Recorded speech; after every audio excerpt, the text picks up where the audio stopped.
Энэ орж ирж байгаа гишүүдэд хариуцлага тооцъё гэж орж ирж байгаа хууль бол дарангуйлал тогтох байна л гэж үзэж байгаа байд.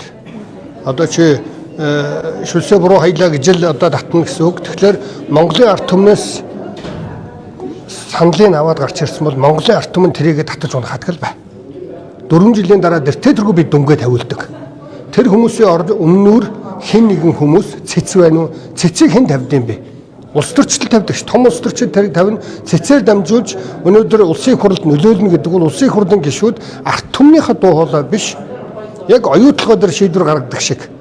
Одоо ийм луврын шийдвэр гаргадаг шиг ийм бүлэглүүдийн ашиг сонирхолд улам барьцаалагдана л гэсэн үг. Хариуцлагын тухай ярил 11 сард миний бие хуулийн одоо үндсэн хуульд би санал гаргасан. Улсын хурлд 3 гишүүн миний саналыг дэмжсэн. 100-аад гишүүн эсэргүүцсэн. Улсын хурлын гишүүн гэмт хэрэгт холбогдсон гутал нь холбогдлоо гэдэг дуу сонсогдсон гутал шууд эрхээс нь татгалзуулжээ гэдэг ийм заалтыг хэрэгжүүлье гэж би үндсэн хуулийн зэцрүү бичиг явуулаад улсын хурл дээр унсан. Би бол яг энийг санаачилж байгаа шүү дээ. Улсын хурлын гишүүн гэмт хэрэгт холбогдсон гутал нь шууд эргүүлэн тат. Миний санаа их ойлгомжтой байна уу? Тэрний оронд миний үгэнд орсон ороогүй гэдгээр нь тэрэнд хариуцлага тооц зовоодог бол ард түмний сонголт биш болно. Ард түмэн өнөөдөр өөрийнхөө одоо сонгосон эрх мэдлийг хэн нэгэнд сайн дураараа зөөрж өгөх гэж байгаа бол энэ бол болохгүй гэдэг байр суурийг би барьж байгаа. Тэгэхээр ёс зүйг яаж хэмжих юм бэ гэдэг нь өөрөө маш эргэлзээтэй байна шүү дээ. Одоо нэгэн хэрэгцээг дэмжсэн учраас цаашдаа энэ хэрэгцүүлгийн парламент дээр одоо ямар агуулгын өөрчлөлтүүд хийх шаардлагатай гэж. За би нэг хуулийн юм нарийн ярих дурггүй. Би чинь оюу толгой тэгэл тэр нэг нэгтийн үйлдвэр гэж нэг ловер явж гэн тэр мэрийгээл ярих дуртай. Одоо энэ эрдэнэт гэж нэг буу хулгай өөр болчихлоо яана гэдэг юм ярьдаг. Би баримттай ярьдаг. Чиний саяны асуултан дээр энэ хууль эрхцэн асуудал хуульчд нь ярих бах. Би зүгээр чамд ганцхан л юм л. Ёс зүйг энэ ёс зүйтэй хүн үү ёс зүйгүй хүн үү гэдгийг чинь сонгуулаар Монголын ард түмэн шийддэг.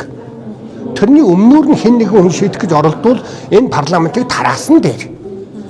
Тэр хүндээ эрх мэдлийн өгчих. Хариуцлагатай байсан дээр. Харин гишүүд хариуцлагагүй байна гэвэл ерөөсөө би ганцхан юм хэлж байгаа шүү дээ. Үндсэн хууль зөрчсөн ч юм уу эрүүгийн гэмт хэрэгт холбогдсон гутал шууд тат. Яг бусад иргэнтэй адилхан байна. Энийг би 11 сард оруулсан. Би энийг санаачилж оруулсан. Улсын хурал дээр 3 хүн дэмжсэн. Даваа сөрөн гишүүн дэмжсэн. Мөнгө хот гишүүн дэмжсэн. Дунд говийн мөнгө хот гишүүн дэмжсэн. Гишүүд бид жирийн ард иргэнтэйгээ адилхан шалгуулдаг, адилхан шүүхтэй цагдаа дээр очдог байх. Гэмт хэрэгт холбогдлоо бол эргүүлэн тат. Миний энэ саналыг дэмжээгүй үтнэс. Энэ бол миний байр суурь.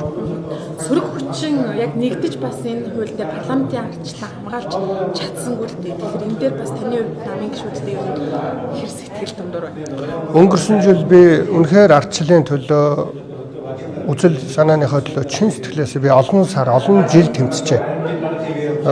Ганцхан манай намч биш. Ер нь бол энэ намуудын залуу хүмүүс айгаад үзэл бодлоо сонгосон иргэдийнхээ төлөө хүчтэй дуурж өөрийгөө гүтгүүлж янз бүрийн үлгэр зохиож сошиалоор балбуулахаас айгаад бүр агсын ихэн биш шоронд орохоос айгаад очиж гөлөг болж богтлогдож хомнуулсан юм шиг ингэж явна гэдэг бол надад ёстой одоо бүр ярих сонирхолгүй болтлоо би зарим залуу гишүүдийг хараад гутарж байна. Энэ бол миний байр суурь.